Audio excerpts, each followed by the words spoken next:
Que mi corazón sea templo de tu espíritu, que mi espíritu sienta tu calor, sea yo una santa habitación, agradable a tu espíritu. Anhelo conocer tu gloria y ofrecer sacrificios de alabanza. Llena este templo, Dios, con tu espíritu otra vez. Anhelo conocer tu gloria y ofrecer sacrificios de alabanza. Llena este templo, Dios, con tu espíritu otra vez.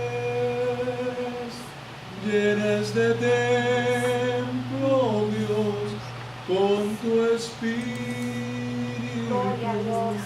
otra vez. Llena este templo, Señor, que somos nosotros, con tu espíritu otra vez, Señor. Glorifica tu nombre en esta hora, Señor, en esta reunión, rogándote, Señor, que tu espíritu que mora en nosotros tome el control, oh Dios, de esta palabra. Reconociendo que no hay capacidad, no hay aptitudes en mí, Señor, que todo lo bueno que hay en mí te pertenece a ti, Señor, porque en nosotros no hay nada de valor, sino Cristo en nosotros, que es la esperanza de gloria. Te damos gloria en esta hora y te bendecimos, rogándote, oh Dios, que esa palabra, oh Dios, sea tierra fértil en nuestros corazones, en el nombre de Jesús. Amén. Amén. Amén. Vamos a la palabra, por favor, antes de que nos sentemos. Al libro de Lucas en el capítulo 10. Hoy vamos a meditar acerca de la parábola del buen samaritano. Es una parábola muy conocida, pero la palabra de Dios es viva y eficaz y es más cortante que toda espada de doble filo, de manera que esta palabra que ya se ha predicado tantas veces, si es la voluntad de nuestro Dios, hablará hoy a nuestros corazones. Capítulo 10, versículo 25 al 37, y dice la poderosa palabra de Dios: en el nombre de Jesús, con la dirección de su Santo Espíritu. Y aquí un intérprete de la ley se levantó y dijo para probarle: Maestro, ¿haciendo qué cosa se le daré la vida eterna? Él le dijo: que está escrito en la ley, y cómo lees. Aquel respondió, dijo: amarás al Señor tu Dios con todo tu corazón y con toda tu alma y con todas tus fuerzas y con toda tu mente, y a tu prójimo como a ti mismo. Y le dijo: bien has respondido, haz esto y vivirás. Pero él, hablando del intérprete, queriendo justificarse a sí mismo, dijo a Jesús: ¿y quién es mi prójimo? Respondió Jesús, le dijo: un hombre descendía de Jerusalén a Jericó y cayó en manos de ladrones, los cuales le despojaron, hiriéndole, se fueron dejándole medio muerto. Aconteció que descendió un sacerdote por aquel camino y viéndole pasó de largo. Asimismo un levita, llegando cerca de aquel lugar y viéndole pasó de largo.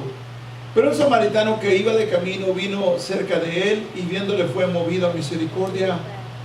Y acercándose vendó sus heridas, echándole aceite y vino, y poniéndole en su cabalgadura lo llevó al mesón y cuidó de él. Otro día al partir sacó 2 denarios y los dio al mesonero y le dijo: cuídamele, y todo lo que gaste de más yo te lo pagaré cuando regrese. ¿Quién pues de estos 3 te parece que fue el prójimo del que cayó en manos de los ladrones? Él le dijo: el que usó misericordia con él. Entonces Jesús le dijo: ve y haz tú lo mismo. Puede tomar asiento, mi hermano. Dígale por favor a su hermano que tu corazón sea tierra fértil para la palabra de Dios en esta mañana.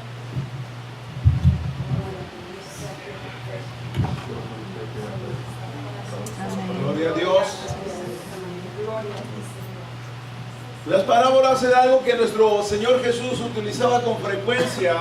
Y una parábola, hermano, es una forma literaria para ilustrar una verdad, y lo está haciendo de una manera narrativa. Y esto puede ser un relato simbólico o una comparación de un hecho verdadero. Pero la finalidad de la parábola siempre va a ser la enseñanza. De manera que vamos a ver qué es lo que nuestro Dios quiere hablarnos en esta mañana, qué es lo que quiere que aprendamos. El Señor ya en el pasado me ha hablado en 2 ocasiones a través de esta parábola, y le digo que mientras más la lee uno, más cosas encuentra, porque la Biblia nunca será suficiente para que nosotros podamos entenderla en su totalidad, porque la Biblia, la palabra de Dios, ya es viva, y de manera de que es una constante fuente de sabiduría en la cual nosotros podemos venir, y el versículo que te dijo una cosa hoy, mañana te va a decir otra cosa, y pasado te va a hablar de otra cosa diferente. Nuestra mente es finita y la palabra de Dios es eterna, mi hermano. Esta es la palabra impresa de nuestro Dios. Ahora bien, ¿qué le parece entonces esta parábola? Vamos a profundizar un poquito acerca de los que participan, y en este caso son primeramente pues el hombre que desciende de Jerusalén a Jericó y es asaltado. Los ladrones, en este caso, que son los que lo golpean y lo dejan medio muerto. El sacerdote que pasa después pasa el levita también por ahí, después pasa el samaritano. Y esos son los partícipes de esta parábola, mi hermano.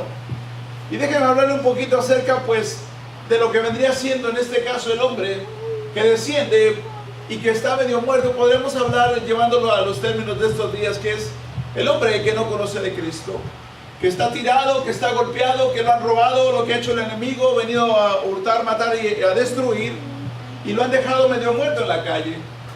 Está ahora también los sacerdotes, hermano. Y el sacerdote en aquellos tiempos tenía un papel muy importante en lo que era el servicio a Dios. Y había muchas clases de sacerdotes, no vamos a profundizar demasiado en esto. Solamente le voy a decir que estaba el sumo sacerdote, el sacerdote jefe del templo, y hay una serie de sacerdotes que tenían diferentes papeles dentro de lo que era el servicio para Dios.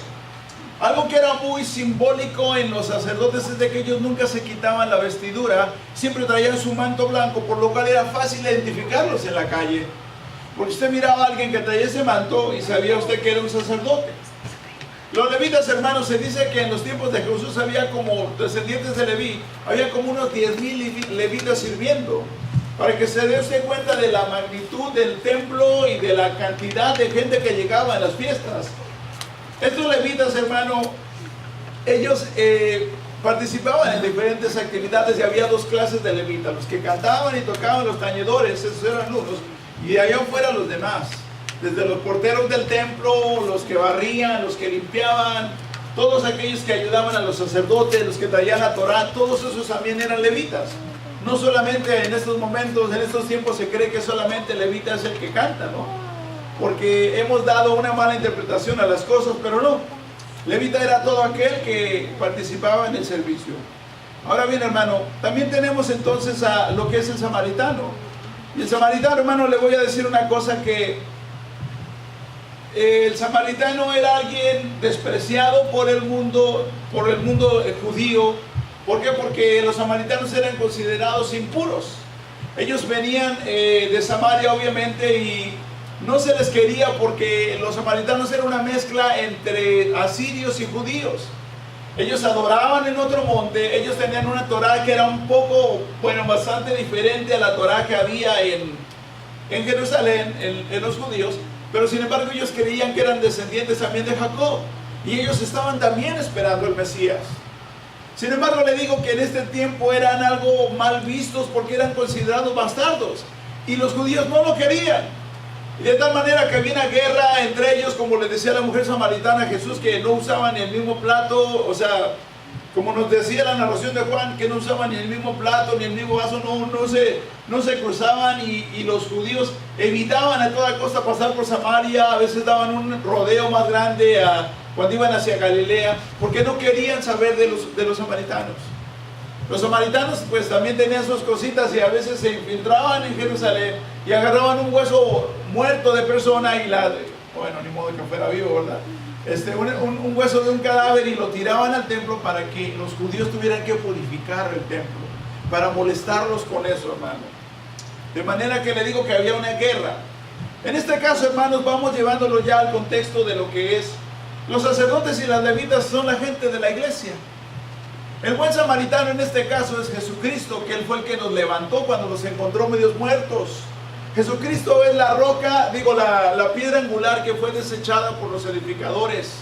De manera de que Él se estaba ilustrando a sí mismo en esta parte, porque los judíos que tenían conocimiento de la palabra lo rechazaban a Él como el Mesías. Ya teniendo todo esto en cuenta, vamos a leer una vez más la parábola. Vamos a leerla juntos si quiere a la cuenta del 3. 1, 2, 3. Y aquí un intérprete de la ley se levantó y le dijo para probarle: Maestro, ¿haciendo qué cosas heredaré la vida eterna? Él le dijo: ¿qué está escrito en la ley y cómo leer? Aquel respondió, dijo: amarás al Señor tu Dios con todo tu corazón, con toda tu alma y con todas tus fuerzas y con toda tu mente, y a tu prójimo como a ti mismo. Y le dijo: bien has respondido, haz esto y vivirás. Pero él, queriendo justificarse a sí mismo, dijo a Jesús: ¿y quién es mi prójimo? Respondiendo a Jesús dijo: un hombre descendía de Jerusalén a Jericó y cayó en manos de ladrones, los cuales le despojaron e hiriéndole se fueron, dejándole medio muerto. Aconteció que descendió un sacerdote por aquel camino y viéndole pasó de largo. Asimismo un levita llegando cerca de aquel lugar y viendo lo que pasó de largo, viéndolo le pasó de largo. Pero un samaritano que iba de camino vino cerca de él y viéndole fue movido a misericordia y acercándose vendó sus heridas, echándole aceite y vino y poniéndole en su cabalgadura lo llevó al mesón y cuidó de él. Otro día al partir sacó 2 denarios y los dio al mesonero y le dijo: cuidádmele y todo lo que gastes de más yo te lo pagaré cuando regrese. ¿Quién pues de estos 3 te parece que fue el prójimo del que cayó en manos de los ladrones? Él le dijo que usó de misericordia con él. Entonces Jesús le dijo: ve y haz tú lo mismo. Y esto le digo, hermano, que me parece que es tremendo. Ahora bien, hermano, estamos viendo que está pasando la gente de la iglesia junto a la necesidad. Y algo que le digo que es muy tremendo es de que dentro de lo que era el Antiguo Testamento, los sacerdotes no se les permitía tocar a alguien que estuviera herido o muerto, porque entonces ellos no podían practicar el servicio para Dios por el cual habían sido llamados. Y eran tan estrictas las normas que había para los sacerdotes que no podían llegar ni despeinados. Porque si eso llegaban despeinados era un símbolo de luto. Si alguien se moría en su familia, ellos no podían tocar el féretro, no podían tocar al muerto, ni siquiera podían caminar atrás de la caja, porque eso se consideraba una contaminación. Pero también había dentro de los sacerdotes muchos rituales que no eran ya de Dios, sino que eran establecidos por el hombre y eran tradiciones a las cuales ellos observaban mucho más que la misma palabra de Dios. ¿Qué quiere decir con esto, hermano? ¿Y cómo es lo que, y póngale, digo, atención a esto porque entramos ya directo a lo que es el tema. Cuando nosotros leemos todo esto y nos damos cuenta realmente de lo que está pasando en el mundo, en nuestro alrededor, Dios, le digo, cuando leí la primera vez esta parábola me confrontó con mis actitudes y con mi propio caminar, y aún lo sigue haciendo, porque hay una necesidad muy grande en el mundo, porque a la gente la han robado, la han golpeado, la han dejado media muerta y está tirada en la calle, mi hermano. Y sin embargo le digo una cosa, hermano, la iglesia de Jesucristo, aquellos que se supone que tienen la verdad revelada, pasa cerca del lugar, mira las cosas y no hace nada, mi hermano. Pasa de largo. Y venía una palabra, le digo, que me daba la vuelta en la mente, y era la palabra indiferencia. Y usted sabe, hermano, que la palabra indiferente es alguien que no tiene interés hacia una situación o a alguien, o sea, una cosa, alguien que le da lo mismo si ocurre o no ocurre, si pasa o no pasa. Y es, le digo, lamentable porque la iglesia del Señor se ha acostumbrado a ver el dolor alrededor, se ha acostumbrado a ver la necesidad a nuestro alrededor, se ha acostumbrado y nos hemos acostumbrado y nos hemos vuelto indiferentes ante todo esto. Nuestro Salvador estaba respondiendo con esta parábola a un intérprete de la ley, alguien que se sabía la Torá de punta a punta, mi hermano. En otras palabras, es alguien que sabía lo que tenía que hacer, pero que no lo estaba haciendo. Él sabía cuál era el primer mandamiento, él sabía cuál era el segundo mandamiento, pero no lo estaba haciendo, porque ni siquiera sabía quién era el prójimo en este caso. La vez pasada, le digo, cuando me habló la primera vez el Señor a través de esta palabra, yo iba a trabajar y era un día viernes y yo ya estaba cansado. Estaba trabajando en un edificio de 4 pisos que no tenía elevador, entonces nos tocaba todo el día, mire, subir y bajar, subir y bajar. Ya para el viernes uno ya iba cansado y le digo una cosa, que yo llegué y me senté en la primera estación donde yo me subía, no había gente, ni en la segunda, pero yo sabía que en la tercera siempre se llenaba. Y entonces estoy leyendo el periódico y ya vamos en la segunda estación. Yo le digo, Señor, digo, perdóname, yo estoy cansado. Yo no le voy a dar el asiento a nadie este día. Me voy a hacer el dormido. Y me acomodo. Llega a la tercera estación, se sube gente, entonces cuando volteo hay un muchacho ahí sentado junto a mí. Bueno. En la siguiente estación se sube una señora mayor de edad. Y yo continúo con los ojos cerrados. Cuando abro los ojos a la siguiente estación, el muchacho de al lado le había dado el asiento. Y le digo que esto es algo tremendo, mi hermano. Porque ¿sabe qué es lo que me decía el Señor? Ahí está el samaritano haciendo el trabajo del sacerdote. Si tú crees que estás cansado, siempre habrá alguien más cansado que tú. Si tú crees que estás atribulado, siempre va alguien que está más atribulado que tú. Si tú crees que estás pasando por situaciones, siempre va alguien que tendrá más situaciones que tú. Pero hay una gran ventaja, que nosotros tenemos una esperanza de vida. Aleluya. Lo cual la gente no tiene. El hecho de que nos sentemos y nos acomodemos y cerremos los ojos, eso no significa que la necesidad y las situaciones se van a ir de mi vida. La necesidad continúa con los ojos abiertos o cerrados. La necesidad que hay alrededor mío continúa. Continúan las situaciones, continúan las cosas que hay alrededor mío, y eso no va a cambiar por el simplemente que yo cierre los ojos.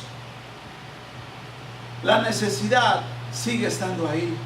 Mira la cantidad de manifestaciones que hay en estos días. Hay algunas situaciones, algunas manifestaciones buenas y algunas otras malas. Se manifiesta por el derecho de los jornaleros, se manifiesta por el derecho de los inmigrantes, se manifiesta por el derecho de la vida, se manifiesta por tantas situaciones que pasan. Y cuando usted mira eso, lo que usted mira es el samaritano tratando de hacer el trabajo del sacerdote, del levita. ¿Por qué, hermano? Porque ese es un trabajo que le corresponde a la iglesia. Ser una iglesia que sea determinante en todas las situaciones que están pasando a nuestro alrededor. La pregunta es, ¿cómo se está manifestando la iglesia? ¿Seguimos sentados con los ojos cerrados, pretendiendo que no pasa nada a mi alrededor? Cuando nos damos cuenta de que está la gente muerta, que lo han golpeado, lo han asaltado y está medio muerto en la calle y no hacemos nada. ¿Cuántos de aquí tienen familiares que no son convertidos? Levante la mano. Dígame la verdad, hermano. ¿Usted entiende verdaderamente lo que pasa si estos familiares perecen y se van sin Cristo? ¿Entiende verdaderamente lo que va a pasar? No se lo puedo endulzar. Sería negligente de mi parte. Si alguien de nuestros familiares muere, se van a ir al infierno, mi hermano. ¿Por qué nosotros lo decimos? No, porque ellos mismos están rechazando el Evangelio del Señor. Pero dígame la verdad, ¿cuántas veces, como dice Zulay, el martes estaba hablando de esto, me confirmaba la palabra? ¿Cuántas veces hemos ayunado y hemos orado de verdad para que el Señor sea movido a misericordia? Nosotros no sabemos cuál de ellos va a ser salvo, porque si el Señor nos muestra quién va a ser salvo y quién no, entonces si así no oramos, dejaríamos entonces de orar. Solamente oro por los que se van a salvar, como si aquellos que no se van a salvar no fueran a sufrir. Gloria a Dios, amén. Santo Dios. ¿Cuántas veces de verdad hemos sentido que de nuestro interior sale un clamor? Porque sí, Señor, alcanza a mis familiares y voy y me acuesto. Que se quebrante nuestro interior, que sentamos esos dolores de parto que dice este Pablo que siente cuando sepamos, cuando nos demos cuenta que nuestros familiares se están acercando cada día más al fin de sus vidas y no han conocido de Cristo. ¿Qué es lo que pensamos? Que mientras no me toque a mí en la situación todo va a estar bien. Eso es ser egoísta de nuestra parte. Eso es ser indiferente ante el futuro que se les espera a aquellos que no reciban a Cristo. Una eternidad sin Dios, en donde habrá el lloro y el crujir de dientes, porque eso es lo que hay cuando Dios no está. Esto es tremendo, hermano. Y siempre le digo, tenemos una excusa, es que es el tiempo de Dios. Y sí es el tiempo de Dios, es cierto, es el tiempo de Dios. Pero ¿estarás tú realmente pidiendo para que Dios sea movido a misericordia? Porque si ni siquiera estamos pidiendo, ¿cómo entendemos el tiempo? ¿Entendiste el tiempo cuando tú fuiste salvo? Salva, no lo entendías tampoco. De repente llegó el Señor a tu vida y transformó tu vida, transformó tu naturaleza y te hizo una persona diferente. Pero como el sacerdote en aquellos tiempos, mira la necesidad. Y está tan ocupado en las cosas eclesiásticas. Es que si yo hago esto, no voy a la iglesia. Y nos metemos detrás de las actividades en la iglesia para ignorar lo que está pasando, el dolor, la necesidad, el futuro inminente de aquellos que no conocen a Cristo. Y estamos como cuando estábamos niños, que no queríamos oír algo, nos poníamos las manos ahí en los oídos para no escuchar. Cuando nuestro alrededor está gritando la necesidad, mi hermano, Dios nos está llamando a que miremos a nuestro alrededor y a dejarnos de poner excusas, mi hermano. Mira las persecuciones que hay alrededor del mundo a través de la televisión. Ahora nos damos cuenta cómo persiguen a los cristianos, cómo les cortan la cabeza, cómo es de que son familias aserradas, quemadas, apedreadas, mi hermano. Mire cuántas cosas pasan ahorita en Guatemala, por ejemplo. Se perdieron 5 aldeas. Dice, ¿cuántos cristianos no cree usted que hay ahí? ¿Cuánta familia de esa usted no cree que necesitan de Cristo también? Porque no crea que todos en Guatemala son cristianos. Ojalá fueran todos cristianos. Mire cuántas. Vean, entra algún día al internet y pregunte a Google cuántas iglesias cristianas se cierran al año en Estados Unidos, para que se dé cuenta.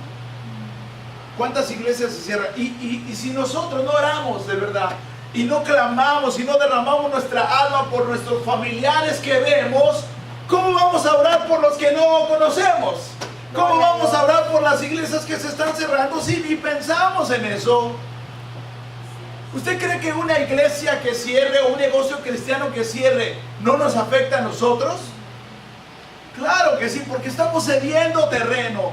Estamos en lugar de ser luz en donde quiera que vayamos, estamos cediendo terreno, nos afecta. Somos un solo cuerpo, nos afecta.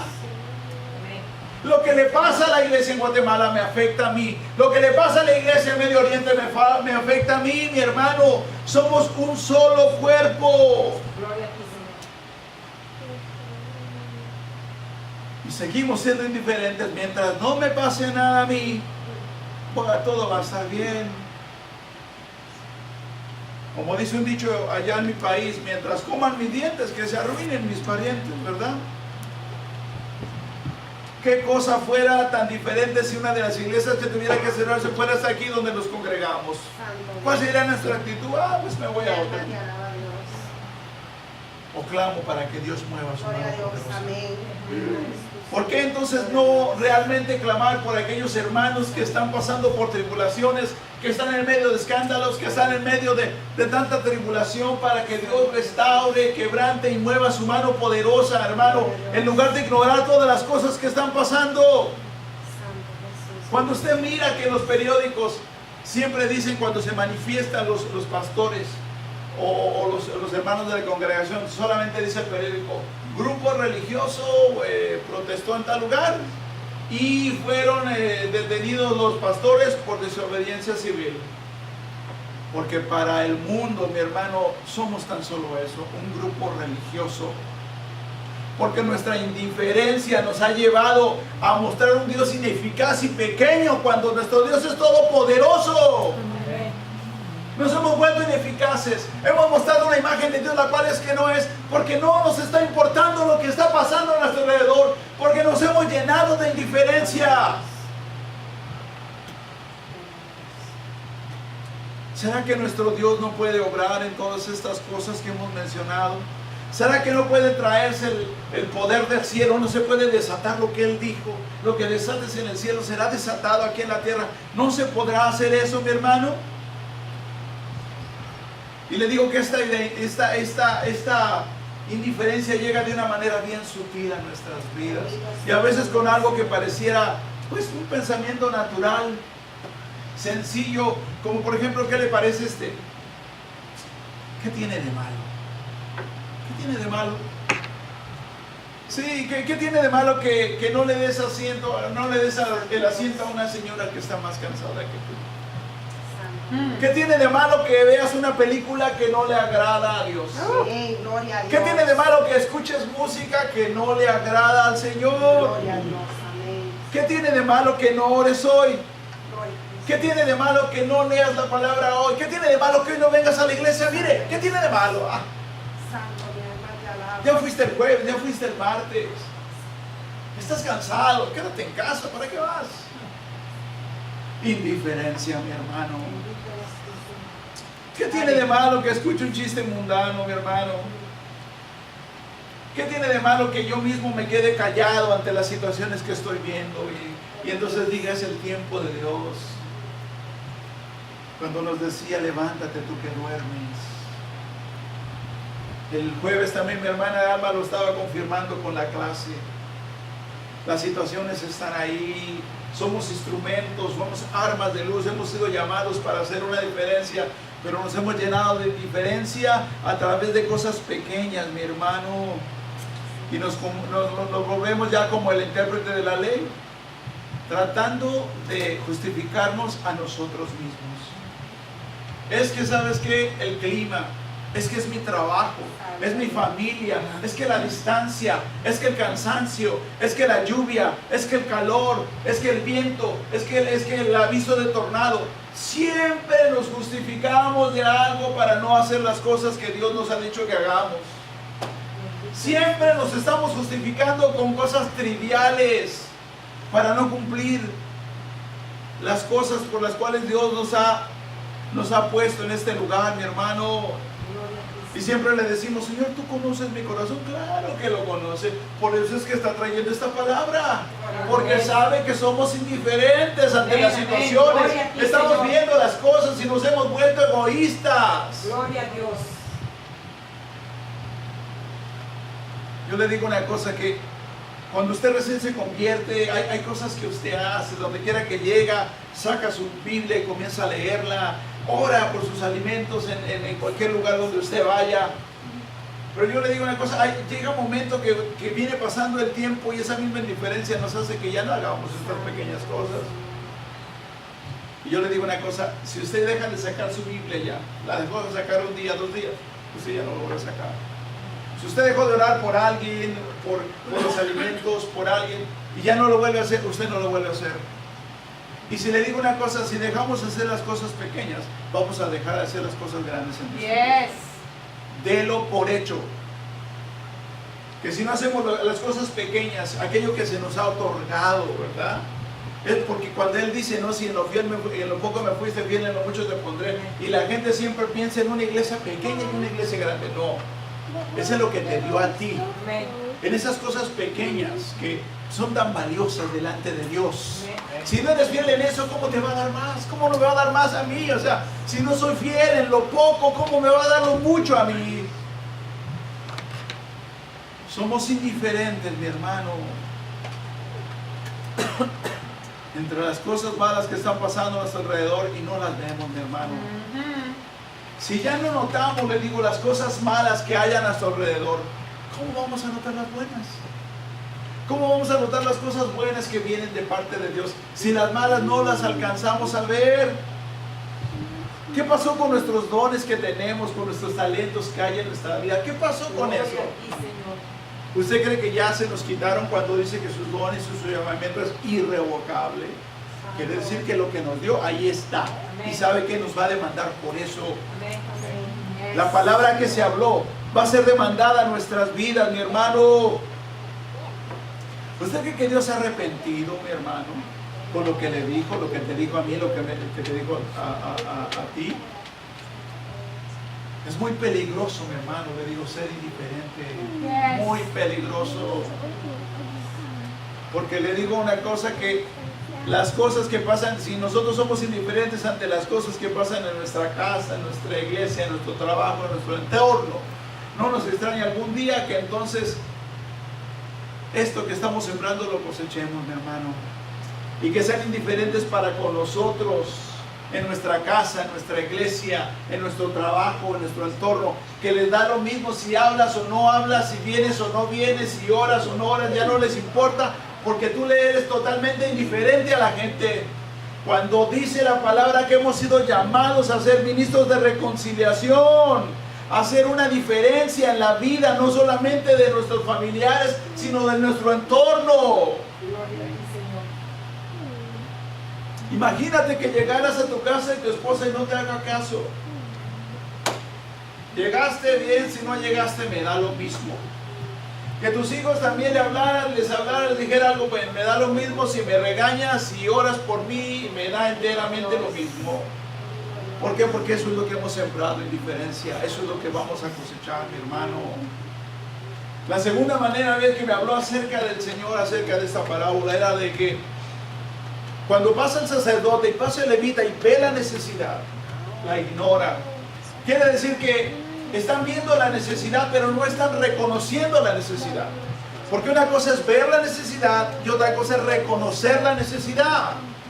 En el mismo, me parece que Santiago le dice, pues oye, no le digas a tu hermano, anda, vete en paz y caliéntate, pero no le das lo que necesita. O sea, una cosa es ver la necesidad y otra cosa es reconocer la necesidad.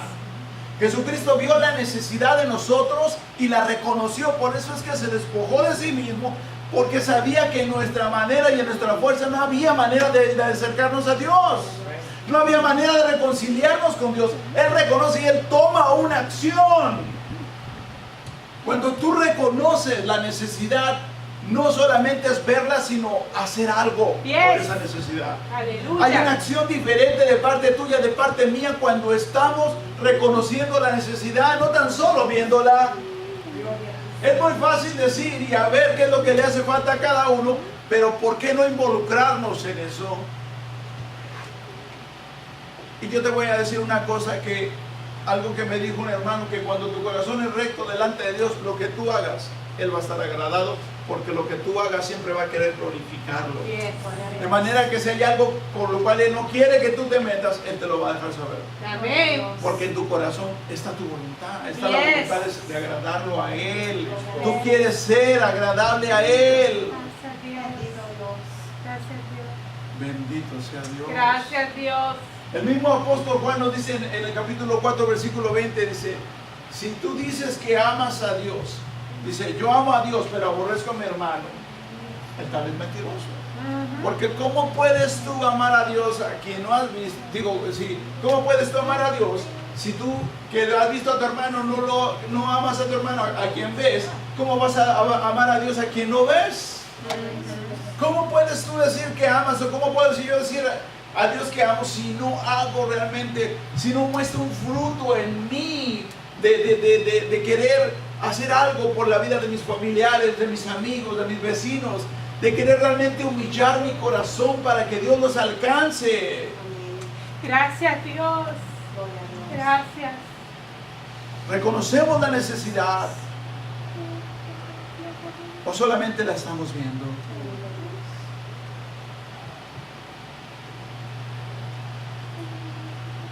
Es necesario, le digo, que como en aquellos tiempos, le digo, como le dice el Señor Jesucristo a la iglesia de la Odisea, una iglesia que tenía billete y que según ellos dicen que creen son ricos y ellos son los tibios de ahí de las 7 iglesias. ¿Qué cosa?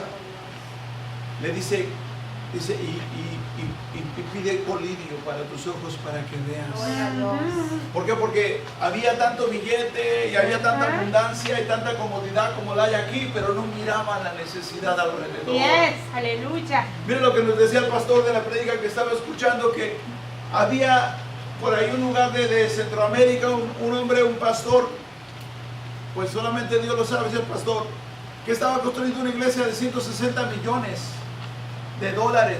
¿Sabe cuánto es eso? O sea, y dice que la estaba construyendo para la gloria de Dios, entre comillas, porque detrás de esa gloria de Dios está mi deseo de tener la iglesia más grande o tener lo más suntuoso y lujoso, cuando el 76% de la población de ese país vive en la pobreza extrema. Dios no nos mandó a construir templos, Yes, sino a construir relaciones con Él. yes, aleluya. Y entonces agarran y esconden la Biblia y ponen el altar y la entierran ahí la Biblia como si eso fuera algo que trajera algún beneficio. Cuando la vida del hombre está llena de vanidad y de inmundicia y de desobediencia y de orgullo, ¿qué me va a beneficiar? Es como tener la Biblia abierta en la casa. Ajá. Amén. La Biblia tengo que enterrarla aquí en mi corazón, Yes, como dice Salmo aleluya. 119, para que haga un efecto, para que quebrante el hielo, ese engrosamiento de corazón que me impide ver toda aquella necesidad que hay a mi alrededor. Eso es brujería, mi hermano. Ajá. Perdóname. Aleluya. El mismo diablo se sabe la palabra. Usted mire cómo la tentación de Jesús se la sabe. Amén. Gloria Pero a es la Dios. palabra en el espíritu lo que hace la diferencia. Aleluya. No es en sí el papel. Nos estamos volviendo como en aquellas películas de horror del santo que le ponían la cruz al vampiro para que se fuera, mi hermano. Eso no es así. Eso no es así. No es la Biblia en sí lo que salva, es el espíritu de la Biblia lo que Yes, salva. aleluya. Es el espíritu de Dios, la que inspiró la Biblia, la que se mueve en mí, es lo que salva. Usted puede, como le decíamos el otro día en el libro de Hechos, decir el nombre de Jesús. Hasta los mismos demonios dijeron, sí, a Jesús lo conozco. Ellos lo mencionaron. Pero ¿de quién venía? De alguien que no vivía en Cristo, de alguien que no había nacido de nuevo, de alguien que no conocía el Espíritu. Les pegaron su pelo y los mandaron desnudos. Porque no es en sí esto, sino la relación que hay en nuestras vidas, el nacer de nuevo. Eso es lo que rompe la indiferencia en nuestras vidas, mi hermano. Nosotros, le digo una cosa, hermano, que aún habiendo indiferencia, aún habiendo egoísmo dentro de la iglesia, aún habiendo fallas, aún habiendo caídas y pecados, es la iglesia el instrumento que Dios escogió para llevar las buenas nuevas. Y como decía mi hermano Fernando, tiene que haber un juicio en la casa para que realmente la iglesia despierte del sueño y se levante a hacer lo que está llamada a hacer. Porque decía mi hermano Fernando, dice de una manera fuerte, dice, si es que el Señor Jesús viene ahora por su iglesia y nos lleva a todos, sería una recompensa para algunos cuantos sinvergüenzas. Es duro, pero es verdad.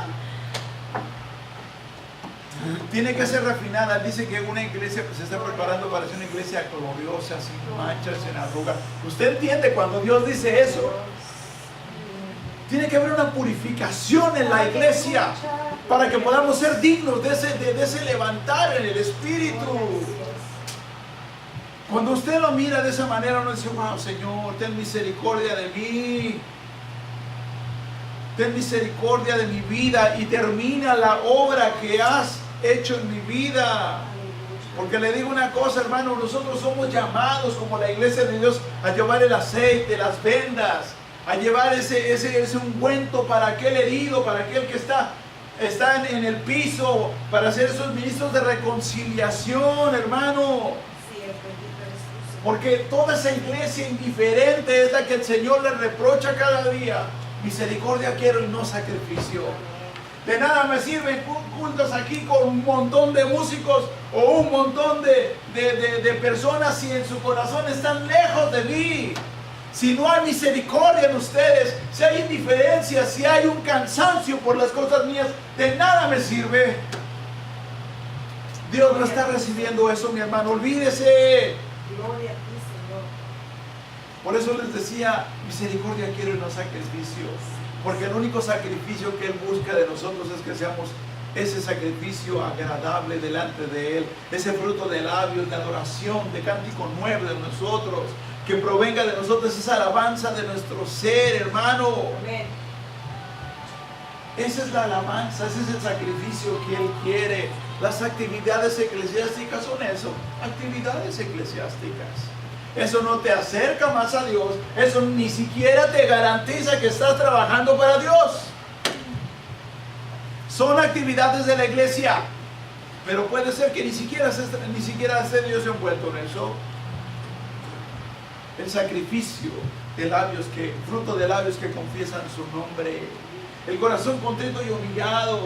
El corazón que busca, el corazón que anhela conocer a su Dios. Eso es lo que Él está buscando de nosotros. Y a partir de ahí ya nos dirá lo que tenemos que hacer.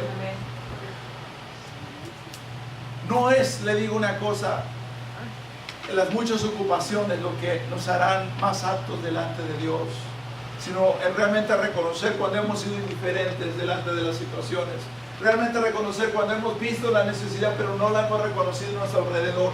Eso es lo que hará una diferencia en nuestras vidas, mis hermanos. Porque le digo una cosa, no somos nosotros descendientes de cualquier sacerdote, sino del sumo sacerdote que es Jesús. Él fue el que nos constituyó, nos hizo sumos sacerdotes, nos hizo sacerdotes a nosotros para ministrar su nombre, para ministrar su corazón, mi hermano.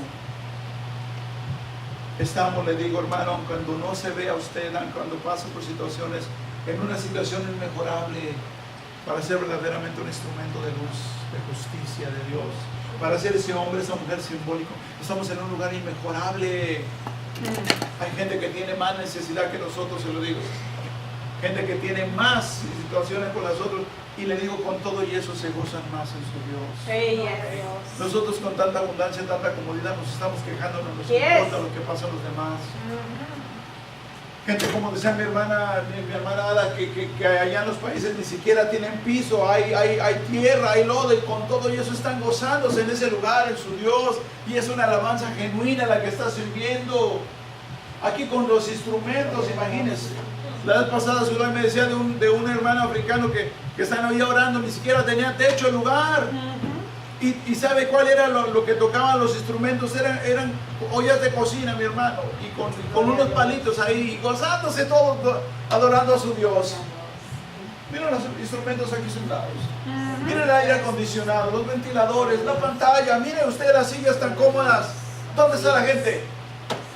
Indiferente. Indiferencia, orgullo. Como no nos afecta a nosotros, o pensamos que no nos afecta, entonces no nos importa. Pero no nos damos cuenta que todo lo que está pasando en nuestra mente, en nuestro corazón, está siendo escrito. Sí, Señor. Y vamos a dar cuenta por eso. Porque Él es el que escudriña la mente y el corazón. No podemos engañarlo. Al hombre dice, podemos persuadirlo, pero a Él es manifiesto lo que somos. No importa lo que haga en la iglesia. Es en la relación lo que me va a llevar a tener como consecuencia las cosas que hago. No es meterme en 1000 actividades, no. Porque hasta aún, le digo, tiene que ser dirigido, el Dios te bendiga, el abrazo tiene que ser dirigido por el Espíritu para que sea efectivo. Yes. Amén, gloria a Dios.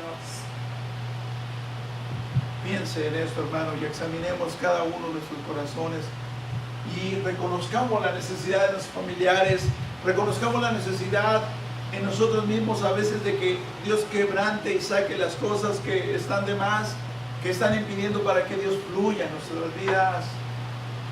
Dios realmente, les digo, no ha terminado con nosotros, y Él va a continuar la obra hasta que Él termine, hasta el día de Jesucristo.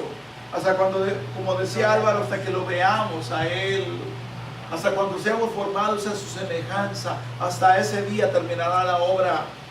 Antes estamos en la necesidad de seguir clamando para que Dios impacte nuestras vidas, convenza nuestras vidas, para que poder entonces ser de impacto y convencer a los que están a su alrededor, hermano.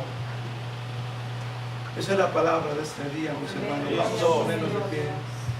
Gloria a Dios. Gracias. Gracias a Dios. Señor,